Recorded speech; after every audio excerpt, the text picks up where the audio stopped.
Buenos días, señora María Catalina. Mi nombre es Jonathan. Le vamos a hacer 3 preguntitas para saber su conocimiento sobre el tema. ¿Usted qué cree que es la historia clínica? La historia clínica para mí es el resumen, como su nombre lo indica, para mí es lo que me acaba de decir el médico, lo que me acaba de formular. ¿Sí? Eso para mí es la historia clínica. Listo, muy bien. ¿Sabe quién puede tener acceso a su historia clínica? Para mí, a nivel clínico, el médico tratante. A nivel exterior, únicamente. Es como algo muy personal mío. ¿Sí? Entonces algo como decir que mi cédula yo la voy a dar a usted, no, es personal, es mío. Para mí Ok, muy bien. En caso tal de que usted requiera una copia de su historia clínica, ¿sabe cómo puede sacar un resumen de su historia clínica? solicitándoselo al servicio médico que tenga. Ok. Primero que todo. Y eso, hasta donde yo entiendo, hay una resolución del Ministerio de Salud que es personalizada. Okay. Si yo lo autorizo a usted, perfecto, pero lo contrario es mía. Exacto, esa era la otra pregunta. Mía. ¿Usted cómo haría si necesita un familiar suyo que no tiene la condición de trasladarse hasta el hospital para pedir una fotocopia de la historia clínica? ¿Cómo usted cree que puede sacar una fotocopia de la historia clínica de un familiar? Con una autorización. Con una autorización. Listo, muy bien. Muchísimas gracias, señora Catalina. Buenas tardes, don Javier. Vamos a hacerle unas preguntas acerca de su conocimiento sobre la historia clínica. Entonces, la primera pregunta es, ¿qué cree usted que es una historia clínica? La clínica es un documento donde refleja lo que el médico le descubre a uno, o sea, donde va toda la descripción de pronto, la enfermedad o el tratamiento que le están haciendo a uno. Pues pienso yo que es eso. Muy bien, listo. Ahora la segunda pregunta, ¿sabe quién puede tener acceso a su historia clínica? Los médicos tratantes. Aparte de ellos, ¿cree que alguien más puede tener acceso? No, realmente creo que pues, los de la clínica, realmente la parte operativa, pero más que todo el médico que me trataba. Muy bien, listo. La tercera pregunta es, en caso tal de que requiera una copia de su historia clínica, ¿sabe cómo se puede hacer y quién la puede solicitar? Hasta que tengo entendido, va uno a solicitarlo, por lo menos nosotros somos de Villavicencio. En Villavicencio va uno a la clínica con copia, la fotocopia del cotizante de la EPS y pasa aún por escrito una carta solicitando el resumen de la historia clínica y le dan a uno 3 días, creo 3-4 días hábiles para que le entreguen una copia. Listo, muy bien. Muchas gracias, don Javier. Esas eran las preguntas.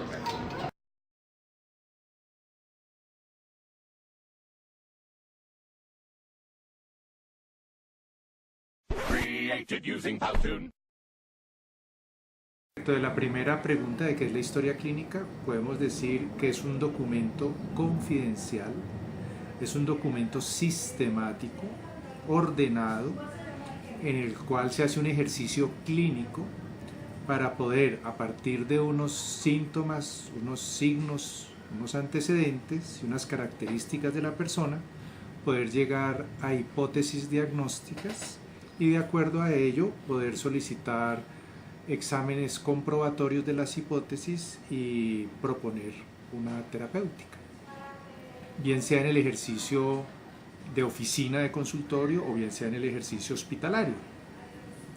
Respecto de la segunda pregunta, ¿cómo se debe diligenciar? Generalmente las instituciones tienen formatos que varían en general poco de una institución a otra, pero que siempre implican características demográficas del paciente. Además, tiene que estar incluido el motivo por el cual la persona consulta o los motivos, y se debe averiguar por el pasado de la salud de la persona, enfermedades que ya haya sufrido o intervenciones que le hayan practicado. Y luego hay que hacer una descripción lo más ordenada y coherente posible sobre la enfermedad por la cual el paciente consulta, seguido de un examen físico y ese examen físico debe ir enfatizado de acuerdo a lo que ya se ha averiguado en la parte anterior de la historia clínica, para finalmente plantear las posibles hipótesis y la toma de decisiones que hay como consecuencia de la valoración que se le ha hecho al paciente. En todo momento de la historia se le debe primero dejar explícito al paciente que esta información es totalmente confidencial. Segundo, hay que pedirle autorización de todas maneras al paciente para que se deje explorar. Y tercero, en casos de compromiso ético en la exploración, siempre es prudente, cuando son niños o niñas, que estén acompañados del acudiente o del padre, y en todo caso siempre es bueno que haya al menos un testigo del acto médico, del modo como se realiza el acto clínico. ¿Quiénes tienen acceso? Las instituciones privilegian el acceso a los médicos tratantes que tengan que ver con el paciente. También pueden tener acceso investigadores que previa autorización puedan obtener la información de las bases de datos de las instituciones, o también eso puede suceder en las bases de datos privadas de un médico, siempre y cuando se tenga el consentimiento del paciente de que se pueda usar su información, garantizándole la confidencialidad y el anonimato. O por orden judicial, si una autoridad judicial ordena revelar información de una situación, de un caso, pues también estamos obligados a responder a esos requerimientos. Bien, ¿qué ocurre? Bueno, me olvidaba decir, por razones docentes, académicas, también los estudiantes, tanto de pregrado como de posgrado, pueden tener acceso a la información de la historia clínica, pero siempre y cuando se garantice la confidencialidad. ¿Qué ocurre si se omite algo o no se hace algo adecuadamente en la historia? Pues esos son errores a los que hay que evaluar si hay una responsabilidad, si hay dolo en ese tipo de omisiones o en ese tipo de acciones, porque entonces la persona deberá responder ante las autoridades pertinentes por esas fallas, porque está de por medio la integridad, la vida, la salud de una persona que ha confiado en la persona que lo ha valorado. Mucho menos escribir cosas falsas, porque eso es un delito, escribir falsedad en documentos privados o públicos.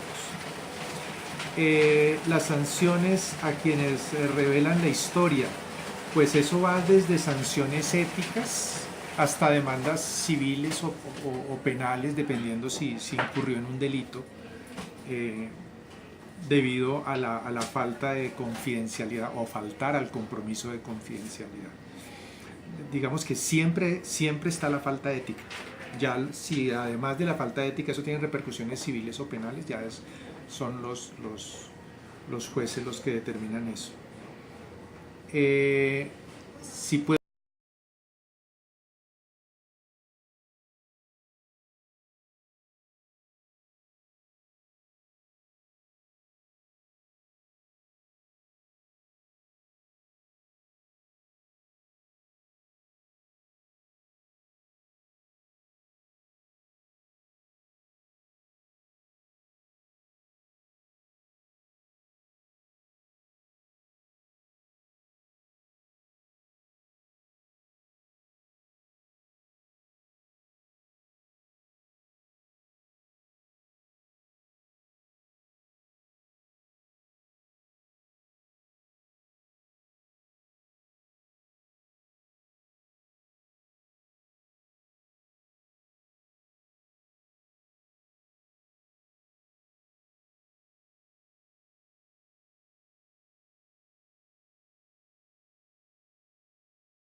Created using Powtoon.